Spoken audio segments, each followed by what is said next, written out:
وہ جنت ملے گی، اور اگر کوئی نان مسلم ہے چاہے وہ کتنا بھی اچھا انسان ہو وہ جنت میں داخل نہیں ہو سکتا۔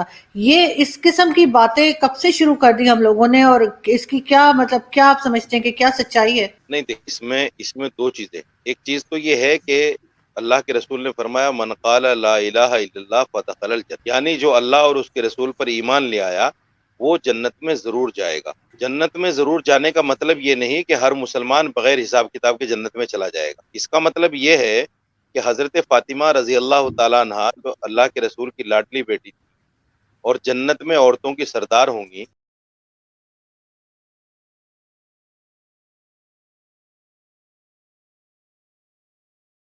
انہوں نے ایک مرتبہ نبی پاک صلی اللہ علیہ وسلم سے پوچھا، اے ابا جان، ہم جیسے دنیا میں آپ کے ساتھ رہتے ہیں کیا جنت میں بھی آپ کے ساتھ ہوں گے؟ تو آپ نے فرمایا کہ بیٹی سجدوں کے ساتھ میری مدد کرنا،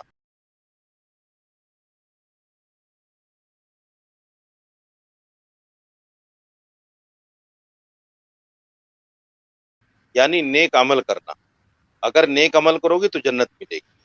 اس کے بعد ایک واقعہ اور میں آپ کو بتاتا ہوں، حضرت نوح علیہ السلام جنہوں نے تقریباً دنیا میں 950 سال یا 1150 سال ایک روایت کے مطابق دین کا کام کیا، اللہ کی وحدانیت پر کام کیا، ان کے زمانے میں چند لوگ اتنی مدت میں ان پر ایمان لائے، وہ جنت کا مستحق نہیں ہے۔ قرآن اس بات کو کہتا ہے، قرآن یہ کہتا ہے کہ جو آدمی ایمان نہ لائے اللہ پر، رسول پر ایمان نہ لائے، یوم آخرت پر ایمان نہ لائے، فرشتوں پر ایمان نہ لائے، تو وہ جنت میں نہیں جائے گا، خالدین فیہا ابدا، وہ ہمیشہ جہنم میں رہے گا۔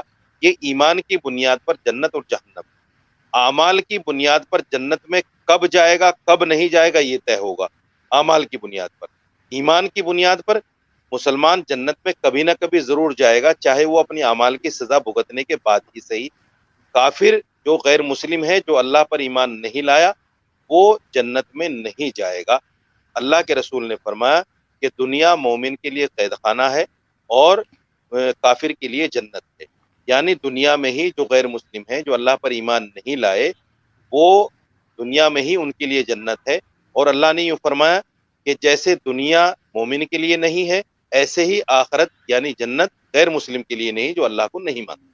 لیکن ہم نے تو یہاں پاکستان میں دیکھا ہے کہ بہت سارے ایسے ریلیجس اسکالرز ہیں یا مولاناز ہیں جو چاہے طارق جمیل صاحب ہوں اور کئی دوسرے جن کے پاس بے تحاشا پیسہ ہے، جو کروڑوں کے گھر میں رہتے ہیں، کروڑوں کی گاڑیوں میں سفر کرتے ہیں، اور وہ نام بھی اللہ کا ہی استعمال کرتے ہیں، اور ایک طرح کا کہنا چاہیے ریلیجن کو بزنس کے طور پہ چلاتے ہیں کہ آپ ان کو دیتے جائیے، نذرانے لوگ دیتے ہیں، عورتیں اپنے زیور تک دے دیتی ہیں۔ تو میں نے تو نہیں دیکھا کہ اگر کوئی مولانا ہو اور یہاں پہ وہ کسی تکلیف میں ہو، جو بھی پاکستان میں ایک بار ریلیجن کو، ہندوستان کیونکہ کبھی گئی نہیں وہاں کا میں کچھ کہہ نہیں سکتی، لیکن پاکستان میں تو جو ریلیجن بیچتے ہیں وہ بہت آرام سے ہیں اور بہت عیش کر رہے ہیں، میں نے تو کسی کو تکلیف میں نہیں دیکھا۔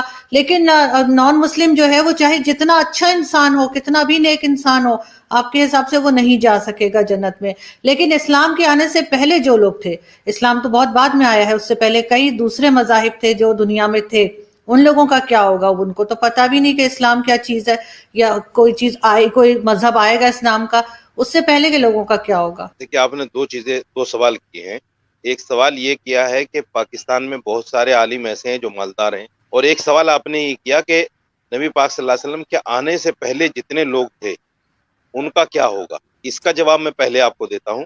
اس کا جواب یہ ہے کہ دین اسلام صرف نبی پاک صلی اللہ علیہ وسلم کے بعد نہیں آیا، دین اسلام تو حضرت آدم علیہ السلام جو سب سے پہلے نبی اور سب سے پہلے انسان تھے، وہ بھی اسلام لے کر آئے تھے۔ اسلام شروع سے ہے، اسلام 1400 سال کے بعد نہیں آیا اسلام تو آدم علیہ السلام کے زمانے سے ہے، لیکن اس میں اعمال کی، نماز کی، روزے کی حیت الگ ہوتی تھی۔ اس وقت میں 5 نمازیں نہیں تھی، روزہ 1 مہینے کا نہیں تھا، یہ نبی پاک صلی اللہ علیہ وسلم کے آنے کے بعد ہوا ہے۔ تو دین اسلام کو ماننے والے ہمیشہ رہے ہیں اور ہمیشہ رہیں گے۔ یہ الگ بات ہے کہ قرب قیامت میں اللہ کے رسول نے یہ بھی فرمایا کہ جب تک ایک بھی ایمان والا اللہ اللہ کہنے والا دنیا میں رہے گا، قیامت نہیں آئے گی۔ تو جتنے پہلے لوگ، آپ صلی اللہ علیہ وسلم سے پہلے جتنے لوگ نبیوں کو ماننے والے تھے، وہ بھی کیٹیگری میں آتے ہیں، جس کیٹیگری میں نبی پاک صلی اللہ علیہ وسلم پر ایمان لانے والے لوگ اس کیٹیگری میں آتے ہیں، نمبر ایک۔ دوسرے آپ نے کہا کہ علماء تو آج بھی جو لوگ، آپ نے تو بڑی بات کہی کہ جو لوگ دین کو بیچتے ہیں۔ دیکھیے میں آپ کو کچھ مثالیں دیتا ہوں۔ حضرت امام اعظم رحمۃ اللہ علیہ، جس کو دیوبندی لوگ جن کو مانتے ہیں، جن کے بتائے ہوئے طریقے پر جو ہے نبی پاک صلی اللہ علیہ وسلم کے بعد میں، قرآن کے بعد میں جو مسائل انہوں نے بتائے ہیں قرآن سے اور حدیث سے نکال کر، ان کو ہم فالو کرتے ہیں دیوبندی لوگ، تو وہ بھی بہت بڑے مالدار آدمی تھے۔ ایسا نہیں ہے، میں نے یہ نہیں کہا کہ جو بھی اللہ کے قریب ہوگا وہ سارے کے سارے آزمائش میں رہیں گے، ایسا نہیں میں نے کہا۔ کچھ لوگ ہر زمانے میں ایسے رہے ہیں کہ مالدار بھی رہے ہیں، اور کچھ لوگ ایسے بھی رہے ہیں کہ جنہوں نے، جیسے حضرت ہمارے ایک مولانا اشرف علی تھانوی رحمۃ اللہ علیہ تھے، جن کا نام آپ نے سنا ہوگا، ان کی بہت ساری کتابیں بھی ہیں۔ وہ ایسے تھے کہ دنیا کو ٹھوکر مارتے تھے، دین بیچتے ہیں، ان کے پاس پیسہ آتا ہے، ایسا نہیں ہے۔ یہ ہر آدمی کے سوچنے کا انداز ہے، ہر آدمی کے سوچنے کا فرق ہے۔ جیسا میں چشمہ لگاؤں گا ویسا مجھے سامنے والا نظر آئے گا، ایک بات تو یہ ہے۔ دوسری یہ ہے کہ جیسا میرا دل ہوگا ویسا ہی میں سامنے والے کو محسوس کروں۔ لیکن ایک چیز اور ہے کہ جیسے آپ بتا رہے ہیں کہ جو بھی نان مسلمز ہوں گے نا وہ جنت میں جائیں گے، اور چاہے وہ جتنے مرضی اچھے انسان، اس سے کوئی فرق نہیں پڑتا، صرف مسلمان جائیں گے۔ تو جو درگاہیں ہیں، جو ہمارے یہاں کی جو ہوتے ہیں مزار ہوتے ہیں، اس پہ تو ہندو بھی بہت زیادہ جاتے ہیں، انڈیا میں تو اسپیشلی، پاکستان میں شاید اتنا نہ ہو رواج، کیونکہ ہم نے تو خیر مائنورٹی کو اتنا چھوڑا ہی نہیں ہے، تھوڑی سی رہ گئی ہے، لیکن یہ کہ انڈیا میں بہت زیادہ جاتے۔ تو آپ کے خیال سے اگر جو لوگ ہمارے ساتھ جنت میں داخل تک نہیں ہو سکتے، ان کے پیسے لینا، ان سے چادر لینا، ان سے سامان لینا، کیا یہ سب جائز ہے؟ بالکل ناجائز ہے۔ قبر پہ جانا، قبر پہ جا کر سجدہ کرنا، قبر پہ جا کر چھپا چڑھانا، قبر پہ جا کر ہاتھ اٹھا کر دعا مانگنا، یہ ساری چیزیں ناجائز ہیں، حرام ہیں۔ جو لوگ مسلمان کرتے ہیں وہ بھی غلط کر رہے ہیں، اور جو غیر مسلموں سے اس طرح کا پیسہ لے رہے ہیں ناجائز دین کے نام پر، وہ بھی غلط ہے۔ جنت جو ہے مومنین کے لیے ہے، یہ حدیث کہتی ہے، یہ قرآن کہتا ہے۔ ہم اسی چیز کو مانتے ہیں جو قرآن کہے، جو حدیث کہے۔ میں اپنی طرف سے ایسا نہیں کہہ رہا ہوں کہ صرف مسلمانوں کے لیے جنت ہے، بلکہ قرآن کہتا ہے اور حدیث یعنی اللہ کے نبی نے بھی ایسا کہا ہے۔ قبر پوجنے کی چیز ہوتی تو نبی پاک صلی اللہ علیہ وسلم سے زیادہ معزز ہمارے لیے کوئی بھی نہیں ہے، صحابہ کرام سے زیادہ معزز ہمارے لیے کوئی بھی نہیں ہے۔ ہم ان کی قبروں کو پوجتے، جب ان کی قبروں کو ہم نہیں پوجتے تو آگے جو پیر فقیر ہیں ان کی قبروں کو پوجنا کہاں سے جائز ہو گیا؟ کہاں سے مسئلہ ان لوگوں نے نکالا ہے اور کہاں سے یہ رواج پڑا ہے؟ یہ بہت بعد کی دین ہے۔ میں نے کہا کہ جیسے جیسے نبی پاک صلی اللہ علیہ وسلم کے زمانے سے اور صحابہ کرام کے زمانے سے دوری ہوتی چلی گئی، دین سے لوگ دور ہوتے چلے گئے، اور دین کے اندر یہ بدعات، یہ خرافات، یہ اس طرح کی چیزیں پیدا ہونی، اور یہ ان مولویوں نے کی ہے جنہوں نے اپنا پیٹ پالا ہے۔ میں آپ کی بات کو اس لیے آگے بڑھا رہا ہوں، آپ نے تو چونکہ نام لے کر کہا، میں نام لے کر نہیں کہہ رہا ہوں، میں بغیر نام کے کہہ رہا ہوں کہ جو لوگ اپنے پیٹ پالنے کے لیے دین کے اندر بدعات و خرافات پیدا کرتے ہیں، ان عالموں سے اللہ بچائے، ان عالموں سے اللہ بچائے، ان عالموں سے اللہ بچائے۔ آپ نے حدیث کی بات کی تو محمد بن سلمان جو سعودی عرب کے کراؤن پرنس ہیں، انہوں نے کہا کہ وہ حدیثوں پہ یقین نہیں رکھتے اور ان کو شک ہے کہ اس طرح کی کوئی بات کی گئی ہے، اور انہوں نے اسلام میں ریفارم کی بھی بات کی۔ تو آپ کے خیال سے کوئی ریفارمز ہونی چاہیے اسلام کے اندر؟ اور حدیث کی جو انہوں نے بات کی، کیا آپ اس بات سے متفق ہیں کہ واقعی میں ان حدیثوں پہ ہم بلیو نہیں کر سکتے کیونکہ کئی اس میں سے غلط بھی ہیں بقول ان کے کراؤن پرنس کے؟ شراب خانے کھلوانا کون سا ریفارم ہے اسلام میں؟ یا جوا خانہ کھلوانا کون سا ریفارم ہے اسلام میں؟ اسلام میں تو شراب پینا جائز، شراب پلانا جائز، شراب کو اشارے سے بتانا جائز کہ وہ رکھیے آپ پی لو، یا اس کو لا کر دینا، یہ سب حرام ہے۔ جوا کھیلنا حرام ہے، یہ ساری چیزیں اسلام میں حرام ہے۔ یہ ریفارم کہاں ہے؟ اس کو ریفارم نہیں کہہ سکتے آپ، معاف کیجیے گا، جو آپ نے سوال کیا ہے یہ سوال ہی غلط ہے۔ ریفارم اس کو کہتے ہیں کہ جائز چیز میں اگر کوئی گنجائش ہے تو آپ اس کو کریے، آپ اس کو کریے، تو اس کو ریفارم کہتے ہیں۔ ایک ناجائز اور حرام کام کو آپ اجازت دے رہے ہیں تو وہ ریفارم نہیں ہے، وہ تو آپ لوگوں کو دین اسلام سے بہکانے اور بھٹکانے کا کام کر رہے ہیں۔ محمد بن سلمان نے جو کارنامے انجام کیے ہیں وہ دین سے ہٹ کر ہے، قرآن سے ہٹ کر ہیں، نبی کی زندگی سے ہٹ کر ہیں. مجھے اس بات کے کہنے میں کوئی دو رائے نہیں ہے، نہ میں اس بات سے ڈرتا ہوں کہ شاید چونکہ یہ ویڈیو آپ ظاہر بات ہے تمام آپ کا سوشل سائٹ پر جائے گی، تو میں بالکل دو ٹوک کی بات کہنا چاہتا ہوں کہ محمد بن سلمان نے جو کارنامے انجام دیے ہیں وہ دین سے ہٹ کر ہیں، اور محمد بن سلمان کو اپنے والد اور جتنے پہلے بادشاہ گزرے ہیں ان لوگوں کی زندگی پڑھنی چاہیے کہ سعودی میں آج تک نہ تو برقعے پر پابندی ہٹی تھی، نہ شراب خانے کبھی کھلے تھے، نہ سنیما گھر کھلے تھے. اس آدمی کی بدنصیبی کو کیا کہیے جو آدمی مدینے تک میں سنیما گھر کھلوانے کی اجازت دیتے. اس سے بڑا بدنصیب آدمی کون ہو سکتا ہے؟ یہ محمد بن سلمان مسلمان ہے کہ نہیں ہے، مجھے شک ہے اس بات پر. مجھے تو یہ بھی کہنے میں گریز نہیں ہوگا کہ مجھے نہیں لگتا کہ ہو سکتا ہے کہ یہودی کی اولاد ہو، کیونکہ یہودی جو ہے دین اسلام کو ختم کرنے کے در پہ ہیں. یہودی جو ہیں دین اسلام اور مسلمان کو ان کے اندر بدعمالیاں پیدا کر کے، ان کے اندر خرابیاں پیدا کر کے اس طرح کی چیزیں دین اسلام میں لاتے ہیں. تو میرا ماننا یہ ہے کہ کہیں ایسا تو نہیں یہ آدمی یہودی نسل سے ہو. جیسے آپ نے دیکھا تھا ISI کا سرغنہ، جس کو لوگ کہتے ہیں کہ صاحب یہ تو خلافت کی بات کرتا ہے. وہ کون تھا؟ ایک یہودی تھا، ایلیاڈ شمون تھا یا ہے، ہم تو یہ بھی نہیں کہہ سکتے وہ مر گیا ہے زندہ ہے. وہ ایلیاڈ شمون، اس نے جو ہے خلافت کا دعویٰ کیا اور اس نے مسلمانوں کو مارا، اللہ اکبر کہہ کر مارا مسلمانوں کو. تو میرا ماننا یہ ہے کہ جو اس ٹائپ کے لوگ ہیں ان کو اپنے دین پر نظر ثانی چاہیے. وہ کیسے مسلمان ہیں جو شراب خانوں کی اجازت دیں؟ وہ کیسے مسلمان ہیں جو طوائفوں کو ناچنے کی اجازت دیں؟ وہ کیسے مسلمان ہیں جو مدینے تک میں سنیما گھر کھلوانے کی اجازت دیں؟ اللہ حفاظت فرمائے ایسے مسلمانوں سے، اللہ حفاظت فرمائے. یہ قرب قیامت کی نشانیاں ہیں، یہ قرب قیامت کی نشانیاں ہیں کہ مدینے کے اندر، یہ مکے کے اندر سنیما گھر کھلیں، شراب خانے کھلیں، جوا خانے. اور میرے سننے میں یہ آیا ہے، کہاں تک سچ ہے کہاں تک جھوٹ ہے، کہ وہ ایک ایسی سٹی، ایک ایسا شہر بھی بنوا رہے ہیں جہاں اسلامک لا نہیں چلے گا، وہاں وہ جمہوری ہوگا. یعنی وہاں آدمی صرف عیاشی کرنے جائے گا، ہر آدمی وہاں عیاشی کرے گا، کوئی بھی جا سکتا ہے، سعودی ہو باہر کا ہو. تو میرا ماننا یہ ہے کہ ایسے لوگوں کو مسلمان کیسے کہا جائے؟ لیکن مولانا صاحب، جو جنت کا نقشہ کھینچا گیا ہے ہمارے ہاں کہ وہاں پہ شراب ملے گی، 72 حوریں ملیں گی، وہ بھی تو ایک عیاشی کا ہی اڈا ہمیں لگے گا یا نہیں؟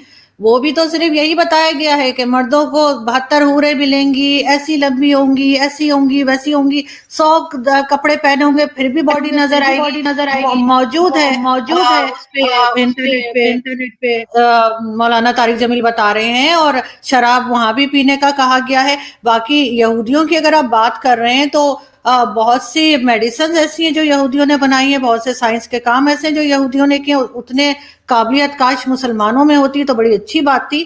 تو صرف ان کے ایک ریلیجن کے الگ ہونے سے اتنی نفرت کیوں؟ میں اور آپ جس پہ بات کر رہے ہیں یہ بھی یہودیوں کا ہی بنایا ہوا ہے. تو یہودیوں کی ہم میڈیسن کھا سکتے ہیں، ان کی سائنس کی ہر چیز ہم استعمال کر سکتے ہیں، موبائل یوز کر سکتے ہیں، لیکن یہودیوں کو ہم کیوں برا بھلا کہتے ہیں؟ اور وہی جو جنت کی میں نے بات کی، تو وہاں پہ تو کچھ اور بتایا ہی نہیں کہ عورتوں کے لیے کیا ہے جنت میں. کیا شاپنگ مال ہے؟ کیا لائبریری ہے؟ کچھ ہے؟ صرف 72 حوروں کا ذکر ہے، شراب کا ذکر ہے، ڈرائی فروٹ ہوگا، پھل ہوں گے، اور 72 حوروں کے ساتھ رہتے رہیں گے. اور کتنے مولانا ہمارے یہاں کے ہیں جو بتاتے ہیں کہ کتنی طاقت آ جائے گی مردوں. تو یہ سب کچھ کیا عیاشی نہیں ہے؟ اور اگر وہ جو ہے سعودی عرب کا کراؤن پرنس اگر اس چیز کو لے کر آ رہے ہیں ماڈرن طریقے سے آگے بڑھ رہے ہیں جہاں پہ ساری دنیا کا مقابلہ کر سکیں سائنس میں، ٹیکنالوجی میں، ایجوکیشن میں، تو وہ آپ کہہ رہے ہیں کہ غلط ہے؟ بہت اچھا سوال آپ نے کیا ہے. میں آپ کو ایک چیز بتا دیتا ہوں. دین جو ہے اللہ کے حکم کو ماننے کا نام دین. دین یہ ہے کہ اگر اللہ نے کہہ دیا نماز پڑھو تو نماز کا پڑھنا دین. اگر اللہ نے یہ کہہ دیا کہ نماز فلاں وقت میں نہ پڑھو تو اس وقت نماز کا نہ پڑھنا دین. 30 دن کے روزے رکھنا یہ دین ہے. لیکن اللہ نے کہا کہ عید کے دن روزہ نہیں رکھنا تو اس دن روزہ نہ بھی دین ہے. اب سمجھ لیجیے اس بات کو جو میں کہنا چاہ رہا ہوں. تو دین جو ہے اللہ کے حکم کا نام ہے. اگر دنیا میں قرآن نے شراب پر پابندی لگائی ہے، شراب کو حرام کہا ہے، تو شراب دنیا میں حرام ہے. اور اگر قرآن یہ کہتا ہے کہ جنت میں جانے کے بعد انسان کو شراب طہور کہا ہے، اس کو